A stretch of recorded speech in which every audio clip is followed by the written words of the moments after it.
Adrien Labastire et je dirige Golden Moustache, qui est le site de comédie d'M6 qu'on a lancé il y a 3 semaines. C'est un site sur l'humour, on fait des vidéos surtout, on produit des articles, des photos, on est en train de travailler sur une application.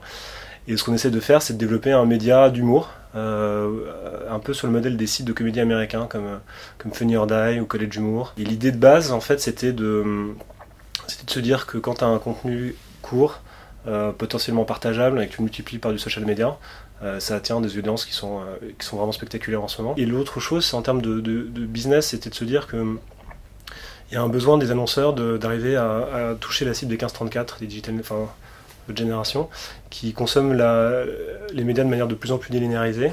Et c'est vrai que c'est très difficile maintenant de savoir comment s'adresser à cette cible-là. Le modèle, c'est un modèle où on produit du contenu et en même temps on essaie de penser comment le marketer à travers pas mal de relais d'influence, de diffusion pour toucher le plus grand nombre de personnes. Alors en interne on a un pool d'auteurs, il y a 5 personnes. Donc on fait une réunion chaque semaine et les gens pitchent les idées, c'est un peu comme dans une boîte de prod, on dit voilà il y a tel truc qui me ferait marrer. Nous on n'a pas tellement de ligne éditoriale, mais enfin, déjà il faut que ça nous fasse rire. Et puis après on se dit qu'il y a des choses dont on sait qu'elles sont plus virales que d'autres. Par essence, tu as tout ce qui est en rapport avec l'actualité. Il y a tout ce qui est du domaine du bien vu. Enfin, il y a un mot anglais, c'est le genre le well observed. C'est des vidéos comme ce que disent les Parisiens par exemple. Bref, c'est un super exemple de ça en fait. On pense que quand tu regardes une vidéo et que tu dis tiens c'est exactement comme ça que je vois les choses, t'as tendance à la partager en fait. Oh mais ta gueule!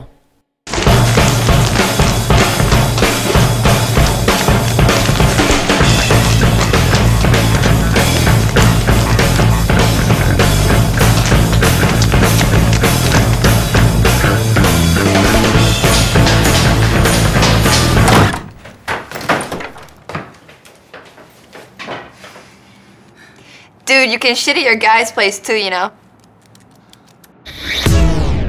C'est un peu ça la démarche, c'est-à-dire expérimenter des choses, s'inspirer de ce qui marche à l'étranger, puis trouver des trucs dont on se dit tiens potentiellement si tu fais une vidéo sur je sais pas sur le Hobbit là qui va sortir, il y a une chance que ça retienne l'attention de pas mal de gens.